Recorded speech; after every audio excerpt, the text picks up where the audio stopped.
دقه دوه صورتونه وي او بیا به چوف کړو. همدا خبره شو کومه چې مالک صاحب مخکې وکړه. کور کې څوک کوم بیمار شو ته به خپله بیمار شو په ځان باندې دا دوه صورتونه وایي.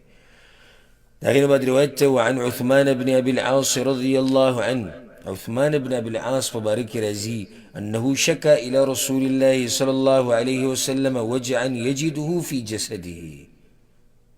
هغه پیغمبر صلی الله علیه وسلم ته یو ورځ دا خبر وکړه چې یا رسول الله په بدن کې ورته یو ځای وخو چې په دې ځای مې درد راځي.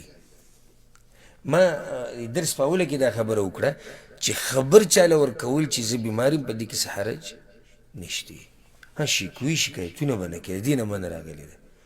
صحابه کرامو به پیغمبر صلی الله علیه وسلم ته وي چې زه بیمار، یعنی څوک چې بیمار و هغه به وي زه بیمار یم. وجه څه وه؟ ولې به یې وي چې پیغمبر ورله دعا وغواړي.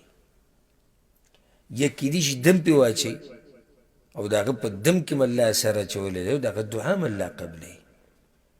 نو عثمان ابن ابي العاص پیغمبر صلی الله علیه وسلم ته دا خبره وکړه چې په دې بدن کې مې په دې پلانې حصه باندې درد راځي. اوس بله طریقه واوره، دا نننی درس انتهایی مفید درس دی، انتهایی مفید درس دی. دا هر مسلمان دپاره چې یو خاص مسلمان دپاره، ځکه چې بیماری کمزورتیا موږ کې په هر چا راځي. اسانه طریقه یې ده د دم اچولو. الله به دله پکې شفا درکړي، دې منډو نه او د یو خوا له او بل خوا له لاړ شو، دې هر څه نه به دې الله وساتي. دې ځکه اوس ګوره عثمان خو خپله قصه وکړه، عثمان ابن ابي العاص. پیغمبر صلی الله علیه وسلم ورته ضع یدک علی الذي یألم من جسدک. عثمانه په هغه ځي باندې لاس کېږده په خپل بدن باندې، په کوم ځي باندې چې درد دی. نو یو خو دا خبره اوله کې یاده کړه چې په کوم ځي دي تکلیف وي، نو اول په هغه ځي باندې لاس کېږده. وقل بسم الله ثلاثا، او درې پیرې بسم الله ووایه. بسم الله بسم الله بسم الله. وقل 7 مرات، او بیا به اووه پیرې دا ووایې. أعوذ بعزة الله وقدرته من شر ما أجد وأحاذر. دا به اووه پیرې ووایې. اول به درې پیرې بسم الله وې، او بیا به اووه پیرې دا ووایې أعوذ بعزة الله وقدرته من شر ما أجد وأحاذر. مطلب دا دی چې زه پناه نیسم د الله په عزت پورې، د هغه په قدرت پورې، د څه نه؟ د شر د هغه څه نه چې زه یا د هغه تکلیف نه چې اوس ماته دی، و احاذر، او زه ترې په روان وخت کې بیریږم.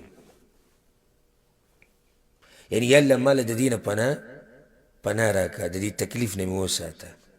ما اجد و احاذر، یو تکلیف په سړي دی، نو یا الله د دې نه مې وساته، دا کوم چې راباندې دی. و احاذر، د کوم نه چې یریږم په روان وخت کې، نو د هغې نه مې یا الله وساته.